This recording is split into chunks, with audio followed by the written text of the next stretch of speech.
দুপুরে রান্না বান্না হয়ে গেছে, দুপুরে খাওয়া দাওয়া করবো। আর আজকে দেখো একটা নতুন জিনিস আজকে খাচ্ছি, কলা পাতায় খাচ্ছি। আমার ছেলের বায়না হয়েছে আজকে কলা পাতায় খাবো, তাই বাগানে গেছিল, সেখান থেকে কলা পাতা কেন আমার কাছে পরিষ্কার করে নিয়েছি, কেটে নিয়ে এসেছিল। যে কলা পাতাগুলো কেটে সত্যি অনেকদিন কলা পাতায় খাওয়া হয়নি। আর কলা পাতা দেখে সত্যি যেন মনটা খুবই ভালো হলো, কারণ ছোটবেলায় বিয়ে বাড়ি গেলে তখন কলা পাতায় খেতাম। আর ছোট ছোট মাটির যে গ্লাস হতো, সেই গ্লাসে জল দিত আর কলা পাতায় খেতে তো বিয়ে বাড়িতে আমরা খেয়েছি ছোটবেলায়।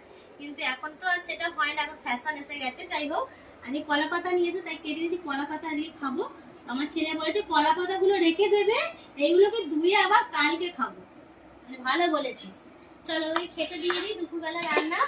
আর আজকে রান্না বান্না করেছি সিম্পল একদম রান্না, বেশি টানাটানি করিস না, ছিঁড়ে চলে যাবে আর ভাতে তলা দিয়ে ডাল বেরিয়ে চলে যাবে নিচে। এখানটা ফুটো আর বেশি টানাটানি করিস না, কলা পাতা যেমন সুন্দর তেমন